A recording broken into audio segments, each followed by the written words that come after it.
All right, today we're going to pull back the curtain on something you probably have in your kitchen right now, sugar.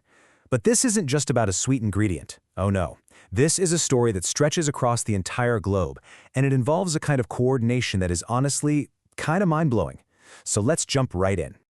Think about that little spoonful of sugar you put in your coffee this morning. Where did it come from? Well, there's a good chance it went on an absolutely wild 15,000-kilometer journey just to get to you. And we're going to trace that journey, step by step, all the way from a field in Brazil right into your cup. Yep, you heard that right, 15,000 kilometers. Now, that's not just some random line on a map. It's a massive economic pipeline. On one end, you have the agricultural giant, Brazil, and on the other, the booming, fast-growing market of Bangladesh. Making that connection actually work, well, that takes an incredible amount of planning. So where does a journey like this even begin? I mean, before a single grain of sugar gets loaded onto a ship, something else has to be built first. And it's not a physical bridge. It's a bridge of trust, of information, one that connects businesses that are literally thousands of miles apart. And this right here, this is that bridge. It's called the Brazil-Bangladesh Chamber of Commerce and Industry, or just BBCII for short. You can think of them as the master connector, the central hub that lays all the groundwork. They're the ones making sure everyone is talking to the right people. And you can see from their goals here, it's way more than just trying to make deals happen. They're creating a whole ecosystem for trade to thrive in. They share market info, they advocate for business owners, they even help with cultural exchange. Every single one of these things helps lower the risk when you're doing business across continents. Now, an organization like that is absolutely crucial. But at the end of the day, these huge deals come down to people. You need an expert, someone who really knows the landscape, who speaks the language of trade and can juggle all the insane details. You basically need a trade architect.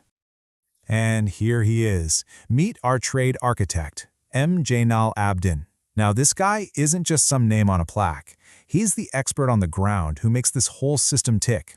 He's seen it all, from the high-level policy stuff to the hands-on details, and he's the one who turns a simple agreement into an actual shipment of sugar. And check this out, 18+ years of experience. Now, that's not just time spent behind a desk. That means he's seen it all. Market crashes, sudden rule changes, you name it. He's navigated through countless logistical nightmares. That's the kind of battle-tested experience you absolutely need in this game. And all that experience? Well, it leads to this. Over 150 projects successfully delivered. And again, that is not just a number. Each one of those projects was a super complex deal that had to be navigated perfectly, a shipment that arrived safe and sound, and another business that got to go global. So, what's his secret sauce? Well, it's this unique mix of skills. A huge chunk of it is just matchmaking, finding a great supplier in Brazil and connecting them with a trustworthy buyer in Bangladesh. But then you've also got market selection, business mentorship, and even digital marketing to get those first conversations started. This is the modern toolkit for making global trade happen. Okay, so we've got the organization, we've got the expert, now let's get into the nitty-gritty. How does a massive shipment of sugar actually make that incredible 15,000-kilometer trip? Well, here's the playbook. So, the very first decision, and it's a huge one, is this.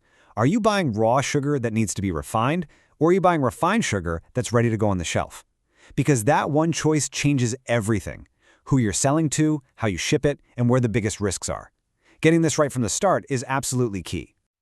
All right, so here's the whole journey laid out in 5 big steps. First, you get ready and pick a supplier. Then you nail down the contract and the money, usually with something called a letter of credit, which is really just a promise from a bank to pay. Step 3 is the big one, the actual sea voyage. Step 4 is, the mountain of paperwork for customs. And finally, step 5 is the quality check when it arrives. Now, it looks pretty simple on a slide, but trust me, one little mistake anywhere in here can throw the entire thing off the rails.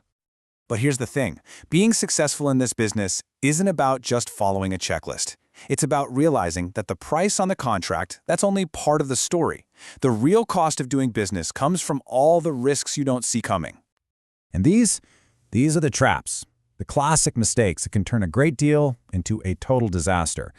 Like chasing the absolute lowest price but forgetting about quality. Or having one tiny typo in a financial document. Or using the wrong tax code.